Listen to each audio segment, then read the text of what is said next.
నమ్మకం యొక్క శక్తి. ఒక చిన్న గ్రామంలో రాము అనే బుజ్జి బాలుడు ఉండేవాడు. అతనికి తన సామర్థ్యాలపై ఎప్పుడూ నమ్మకం ఉండేది కాదు. ఒకరోజు గురువుగారు పిల్లలకు కొత్త పాఠం చెప్పాలనుకున్నారు. అంతా గమనించేందుకు ఒక పెద్ద రాయి తెచ్చారు.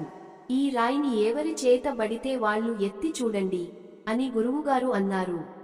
అందరూ ప్రయత్నించారు, కాని ఎవరికీ లేచేలా లేదు. రాము కూడా చూశాడు, కాని నేను చేయలేను అని వెంటనే వెనుదిరిగిపోయాడు.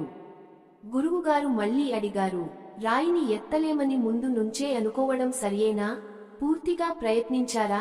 ఇది విన్న రాము మరలా శక్తినంతా ఉపయోగించి ప్రయత్నించాడు. ఆశ్చర్యకరంగా రాయి కాస్త లేచింది.